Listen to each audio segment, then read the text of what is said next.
Okay, well, it's 11 o'clock and let's get started.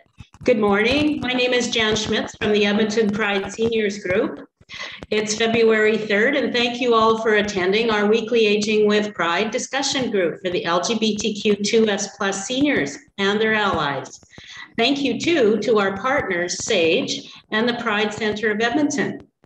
Before I introduce our speakers, I must acknowledge that we are located on Treaty 6 territory and respect the histories, languages, and cultures of First Nations, Métis, Inuit, and all First Peoples of Canada, whose presence continues to enrich our lives. And now, and with great pleasure, I would like to introduce our guest speaker.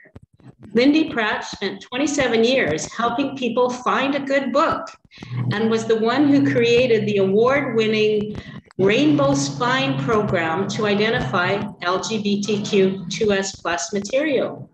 Lindy, please. Hi, thanks, Jan, and hello, everybody. I see some familiar faces here. It's nice to see you. So, I was born in 1960. I grew up on a farm about 200 kilometers northeast of Edmonton. I moved to this city in order to go to college. I got a diploma at MacEwan in library and information science or technology in 1981. And I worked at Edmonton Public Library from 1989 until, 1986? Anyway, until 2015. I'm retired now. So what Jan was saying about helping people find books, a good book to read, that's what we call reader services. And I've always been really passionate about that because I like to read and I like to share that joy of reading with other people. And so this informed some of the work that I did at the library. But before I get into that, I just want to let you know that I have a brain injury right now. It's been 8 weeks since I got a concussion when I was curling, and I'm still dealing with symptoms from that, including vision impairment and cognitive impairment. So bear with me. Yeah. But there, I will be happy to answer questions at the end. So I started out helping people find gay and lesbian fiction with a bibliography. So this was in the early 90s, and I put together a bibliography of all of the books in the Edmonton Public Library collection that had gay, lesbian, and bisexual content. At that time, I don't even know if I was aware of any trans or other type of queer content, but for sure those three. And to fit my criteria, I was looking for either a main protagonist or an important secondary character in a novel that was queer. And yeah, so that was basically my criteria for inclusion. And got the idea about putting rainbow spine labels on the backs of books to make it easier for people to find them on the shelves. Now, the library was already using spine label kind of sticker things for, they had Canadian flag for Canadian fiction. We had mysteries and science fiction and fantasy marked that way. And I was in a, what do you call it? It was like a message board kind of thing with other gay and lesbian librarians across North America. And they talked about different ways to identify books. And at that time, the pink triangle was actually a popular sticker. Some people said, in some libraries, they said they couldn't use rainbow stickers because they used that for the Christian fiction. But you know, now the rainbow flag is so closely connected with queer culture that it seems even odd to think back on that time when it wasn't. So anyway, we went with a rainbow spine label, and it was a pilot project just at the Southgate branch, which was the branch that I worked at. It was very popular with patrons. We had people coming from across the city, specifically to Southgate Library, because they knew that they could find books there. And I remember my manager, was Joanne Greiner, she asked me if I was going overboard on putting these stickers on these books, because she said she had pulled off fried green tomatoes at the Whistle Stop Cafe. And she said, why did you make this one a rainbow sticker book? And I said, did you read it? And she said, no, but I saw the film. And I said, well, that's very different. Yeah. Anyway, 3 other libraries said that they wanted to also, you know, participate and expand the pilot project.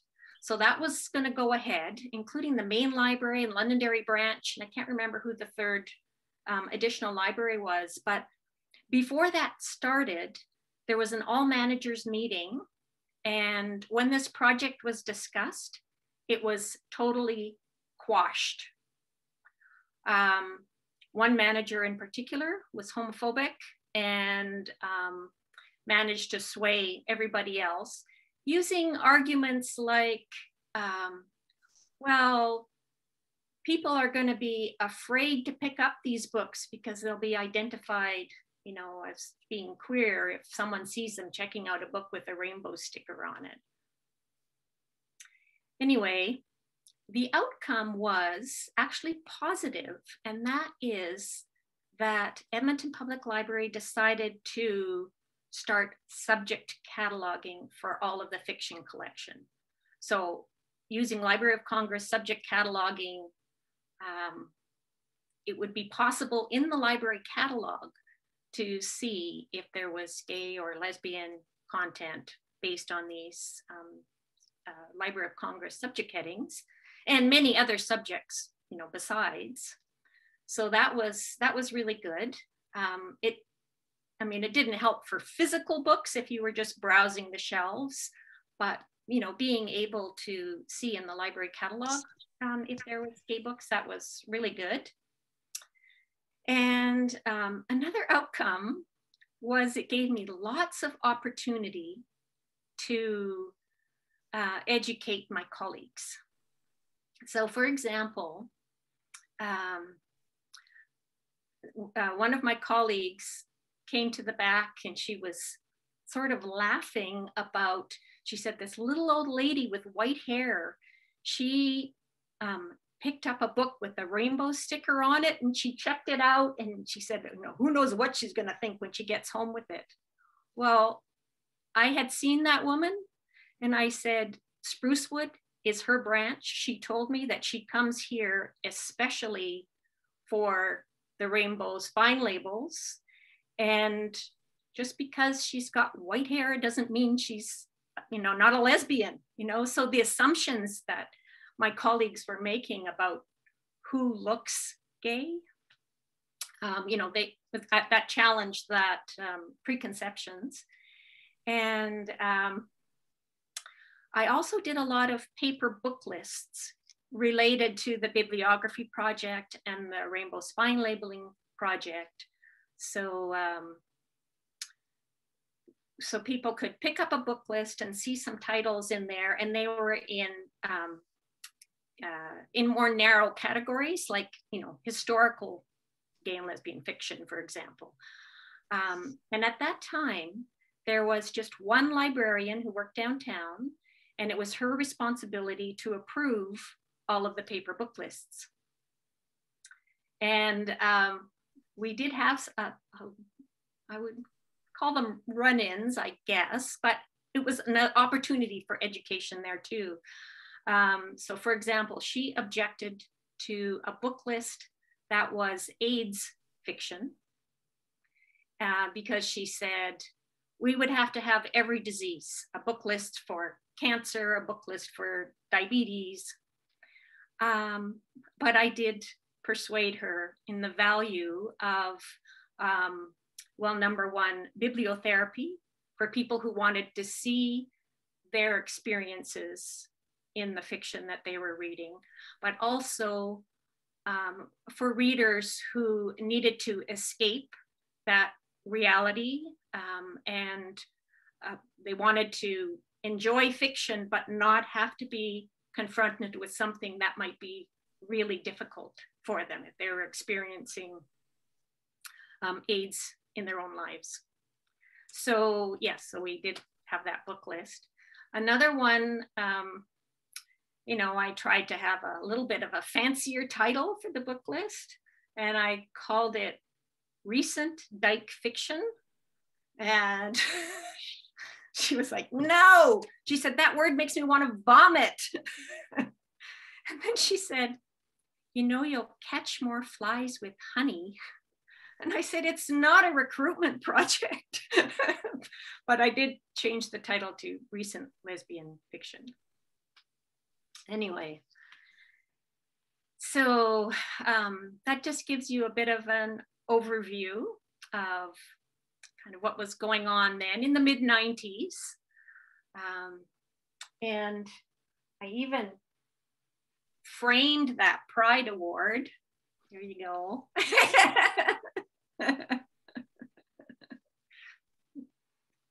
Because I was quite proud of having done that and made a difference for people.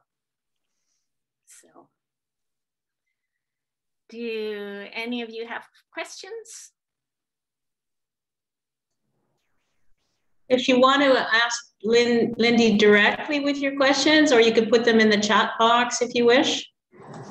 No, directly, because I have problems with the typing.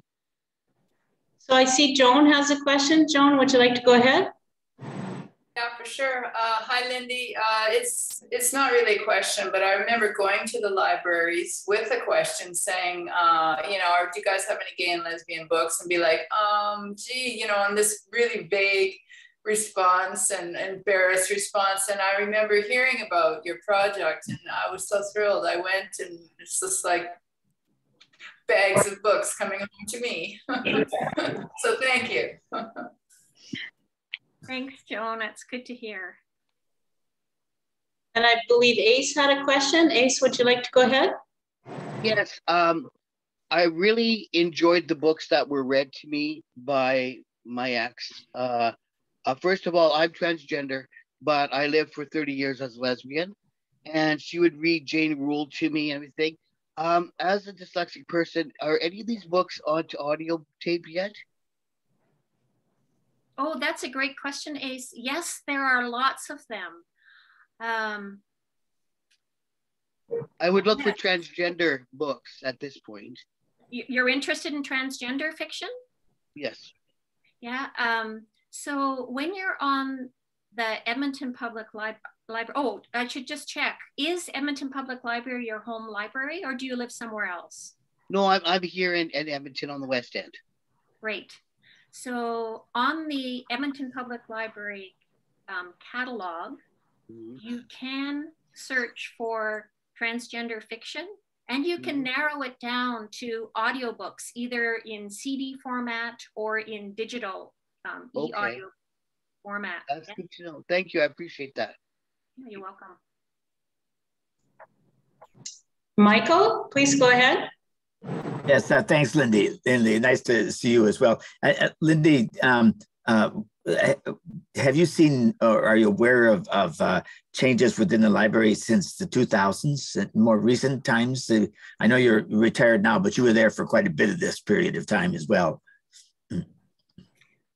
So what kind of changes? In terms of how librarians would respond to questions about gay, lesbian, etc., books or material that they might be looking for or whatever?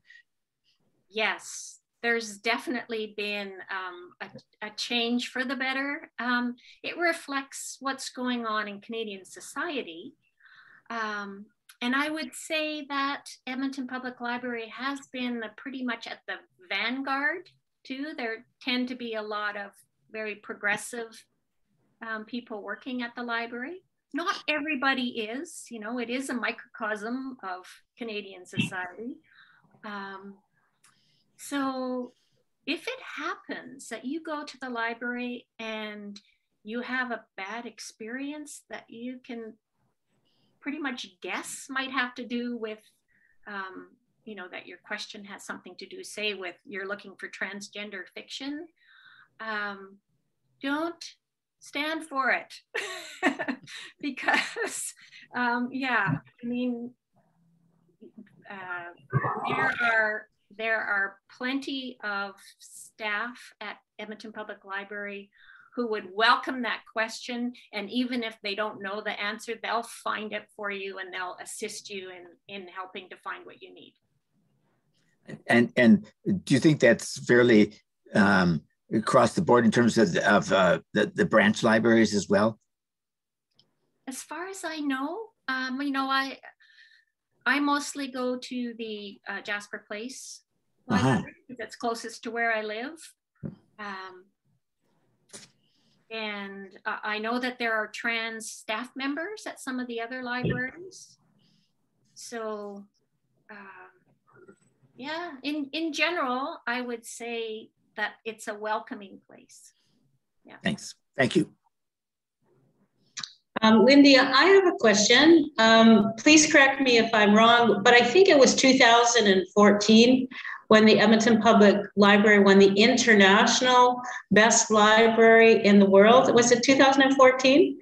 Do I have that right? It was 2013 or 2014, something like that, yeah. Was your program part of the reason why we got this international recognition? I doubt it. Okay. Because this, the rainbow spine label thing, that was way back in about 1995, 1996, 1997.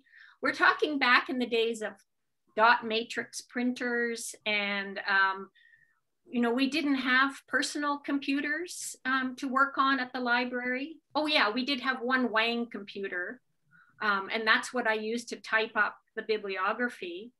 But our, you know, the communication that I had with other queer librarians across North America, it was, you know, with Unix, you know, typing that type of email where if you type too many characters, then it just disappears because you have to remember that you can only have so many characters in a line. And, yeah.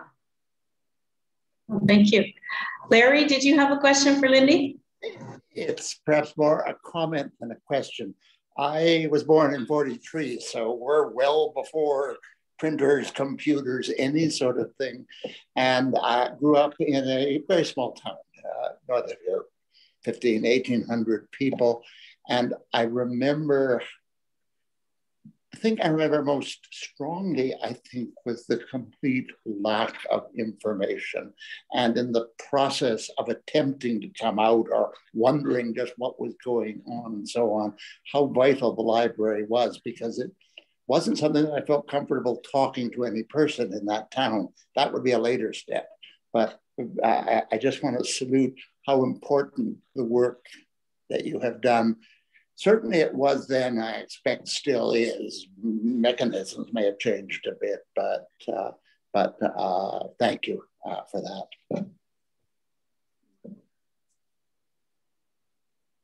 Anybody else?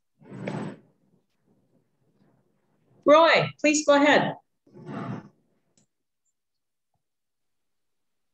Thank you, and good morning, Lindy. I'm just wondering, is the Edmonton Public Library associated at all with the Pride Center?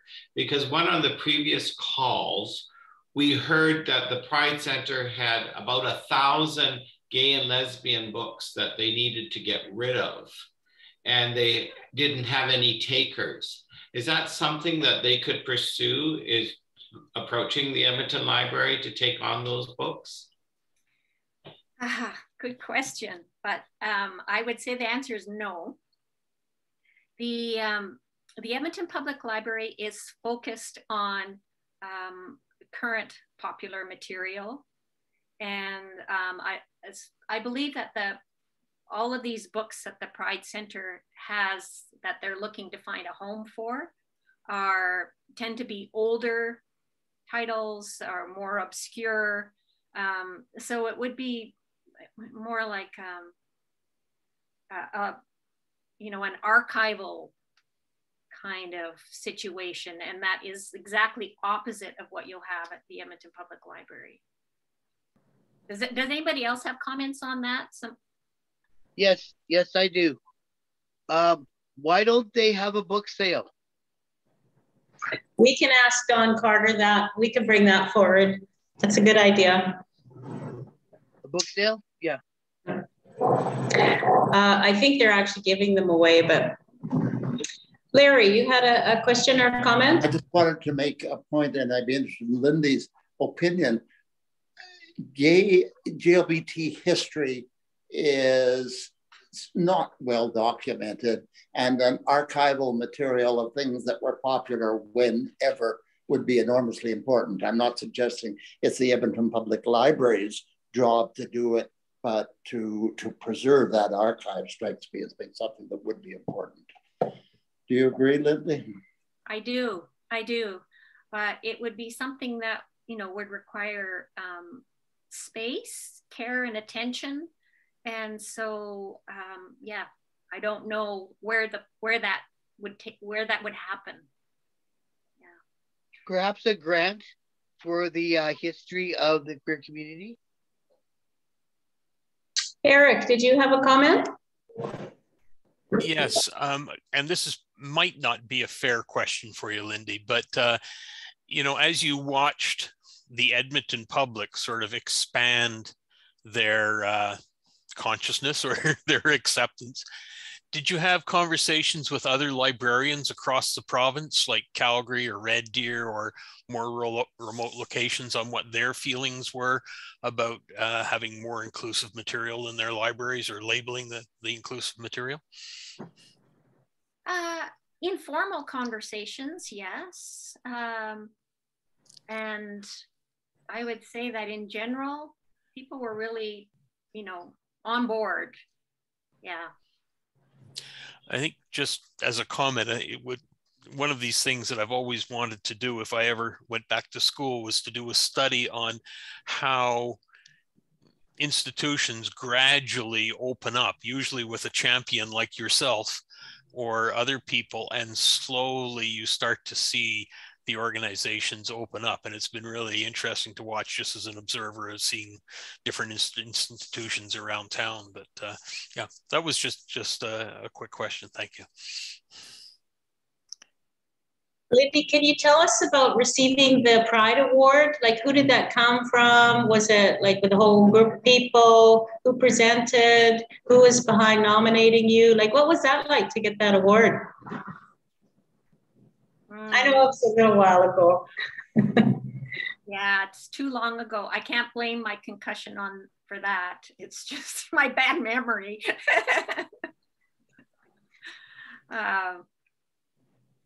Yeah, no. I remember that the ceremony was at Convocation Hall, U of A. Would they have given out a lot of awards on that day? Yes, they had a Michael Fair Award, and Michael. Yes.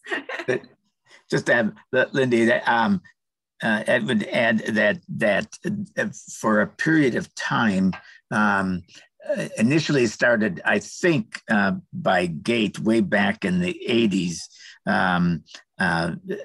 There was some work done to put together some awards for the community.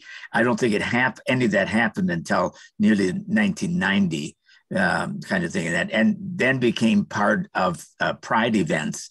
And during Pride Week, there would be an event at a location, sometimes at City Hall. I know some years it varied where it was location was, where these awards would be given out. What the awards were named and that et cetera changed over time, but there was essentially an award for individual male, individual female for some reason. And one of them was called Michael Fair, and one was oh shoot. It'll come to me in a minute. And then there was an award for a business that was gay or lesbian. There was awards for what were considered allied groups, organizations. There were also awards for special events that took place in the community during that year that were recognized. And this group was the group that organized that as part of the Pride events. And they would send out asking for nominations for anyone could fill in, but they would send that to different groups and organizations in the city to bring forward nominations. And then the committee would take a look at who was who was nominated, and then make a decision on who would receive the award, kind of thing. And so. Yeah, Maureen Irwin, thanks. The Maureen Irwin Wood, how could I forget? Stupid me. That's what happens when the brain gets older. Gotta think of that. Yes, and so someone nominated you, Lindy, for the work at the library, partly because it was also considered an institution that we wanted to recognize as well. I don't remember who nominated in that. I'm not sure I was on the committee that year. I was on that committee a couple of times, but not always, kind of thing in that as well. And it was always a bit of a ceremony with it, and trying to make a little hoopla out of it as well. And that as Lindy indicated, because I was there that year too. I remember you getting the award. I mean, I attended. I wasn't getting an award, but I was there in the audience because I remember you got the award. Thanks. Am I the only one in this group who doesn't know about these awards? Sorry about that. Maybe we need an educational session on these Pride Awards so some of us can catch up to the rest of you. I don't think anybody is doing that anymore. That was always, for many years, it was always done in connection as part of a Pride event. And now that there's Pride events, that they really have kind of ended. In addition, the names changed. They no longer were the awards weren't named for an individual like the Michael Fair Award. They became award for community work, et cetera. Youth Award, et cetera. Some of that, they got rid of that, and that was more recent. However, I don't think there's anybody doing that these days, except the court. I mean, the court awards people has every year they've awarded awards. They award lots. They give out a lot of awards. I have a princess. I have an award from them as an honorary princess kind of thing one year that they gave out. And believe me, they give out awards to anyone and everyone. Well, thank you for that education. Appreciate that. Does anyone else have any comments or questions? Yes. Go ahead, Ace. Yes. I think that I kind of have this daydream fantasy about when people are seniors, like when we get older and we go into this kind of rainbow type lodge for care, for seniors care, and somebody's reading a book to us and they read something like Desert of the Lonely Hearts or whatever, and it takes us back to the time where, like for me, when I was a lesbian in the 70s and early 80s and met my lesbian wife at that time, being with her for 18 years, there was a lot of experience in history that if our history isn't preserved, how well are our seniors going to be preserved? I mean, it's part of our culture, and I think that maybe the libraries could get a grant based on the fact that we don't want all the everything washed away. It's not like even the changes in the community that happened during the AIDS crisis affected everybody in the queer culture. I lost some male friends to that, unfortunately, and I think that just to have that, like those books, they collect dust and then they're sold or they're gone, or private collection or whatever. We won't have access to our history and her story. So I don't know. Is a grant possible if it's for preserving history? That's that is important, I think. But I should point out that classics, like some of the Jane Rule books, for example, or Andrew Hollerhand's Dancer from the Dance. There are titles that I think will continually be available. They'll stay in print, and as copies wear out, the library can get new copies, and so there will be, I think, continued access. Maybe in ebook format, if not in print format, or audio format might be a possibility again, but not every single book. Yeah. The more popular books, yes. Yeah, there are, as with all literature, there are books that stand the test of time. And so I can see some of those still being available. Arsenal Pulp Press has brought back into print some titles by, no, her name escapes me right now, New York writer Sandra, someone help me here. Anyway, that there are some titles that that deserve to stay around, and they do. Yeah. So it's not like everything is lost. Okay. Yeah. That's good. Thank you. Is it Fran Leibowitz? No, that's not who I was thinking of. Her name will come to me. But okay, so going back to AIDS fiction, so there was, I would say, a sort of a little flowering of AIDS fiction in the 90s, and then almost nothing for a long period of time.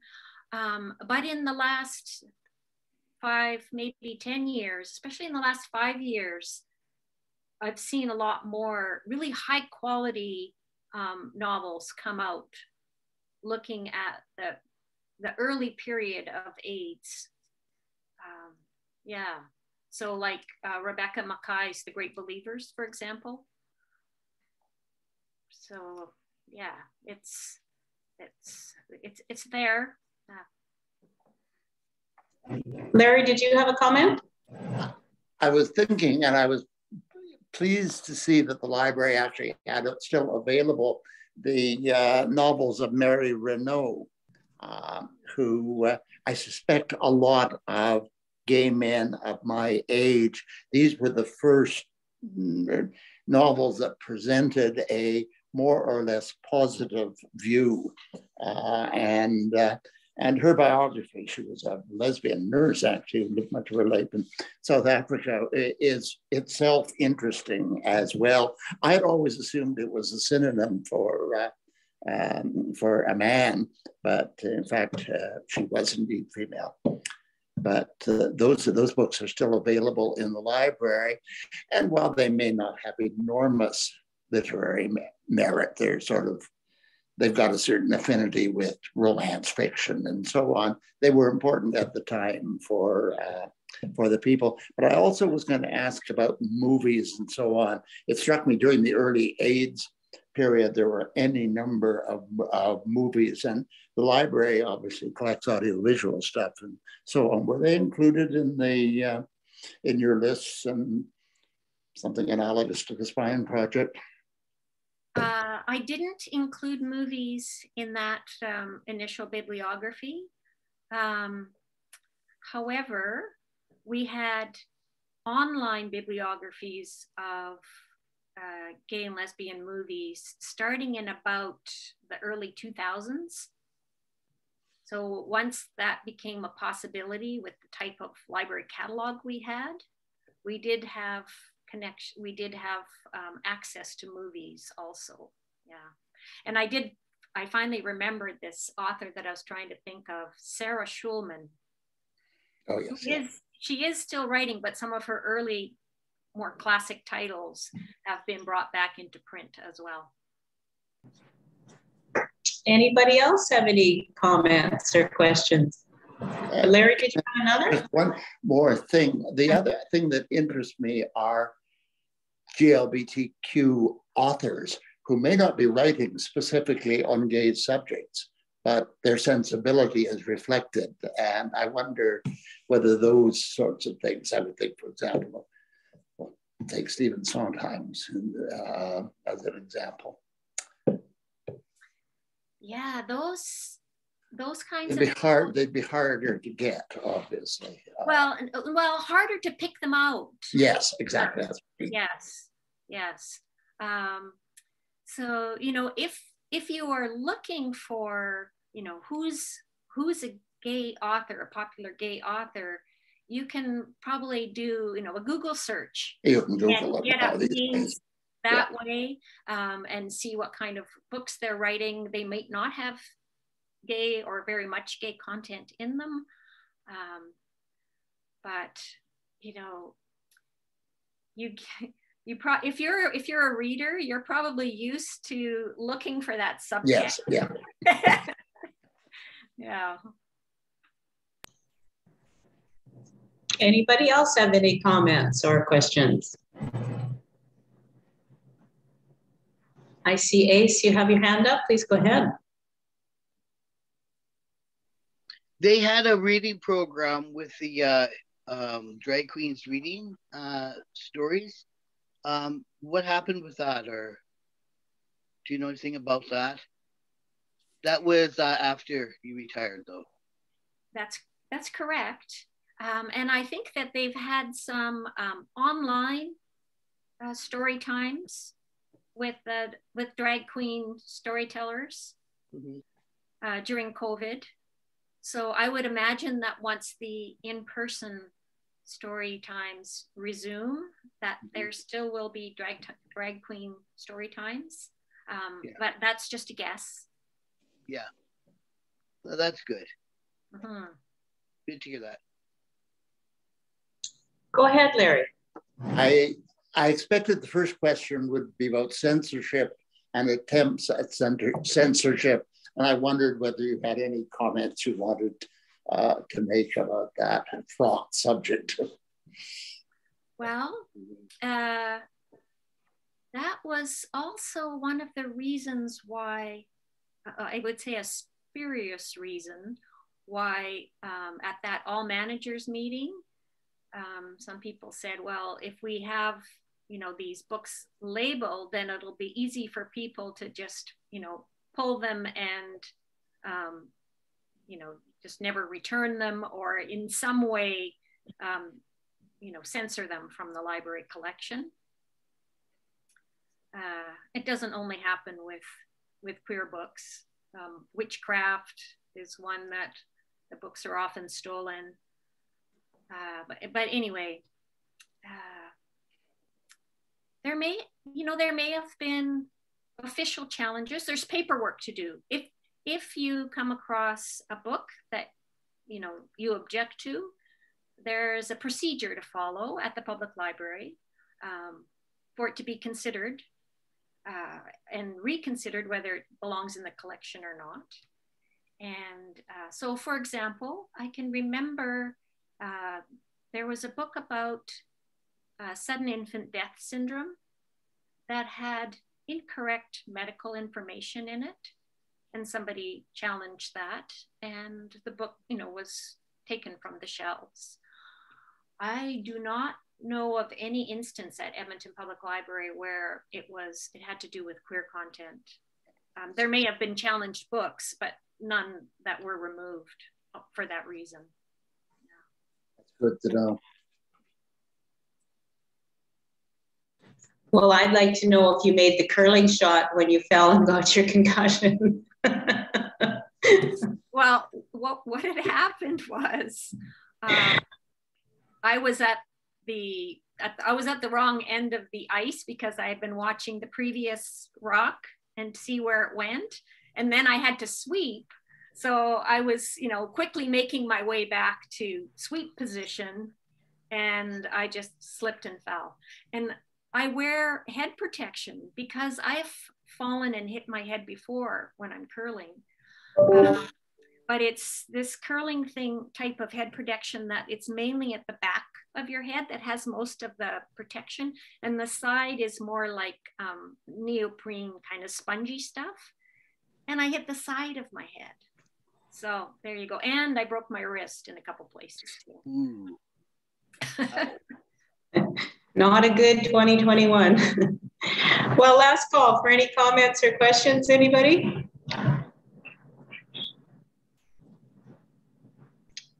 Well, I see none. So I'd like to thank you very much, Lindy, for such an inspiring talk. And thank you as well to Kim Lauren for his signing and technical assistance. And thank you to all of you. I hope that we will see you all next week when our speaker will be Angel from Aspect. That's the Alberta Sex Positive Education and Community Center. I think that's another word for seniors dating, LGBTQ dating for seniors. So it should be a pretty good presentation. We'll be sending you a survey shortly. Please fill it out in the near future. And if you need to contact us, you can reach us at agingwithpride@pridecenterofedmonton.ca. And now I return our meeting to our host, Kim. Hello, everyone. Thank you for coming. I'll see you next week. Can I say one more thing? Please do. I would be happy to put together a list of a few titles with trans content that are available in audiobook format for ACE. Thank you. If anybody else is looking for a personalized book list, maybe let the organizers know and they can get the message to me, because I'm happy to do that. Thank you very much. You're welcome. Thank you. Thank you, Lindy. Thanks, Lindy. Bye. Very kind. Bye. Bye all. Bye.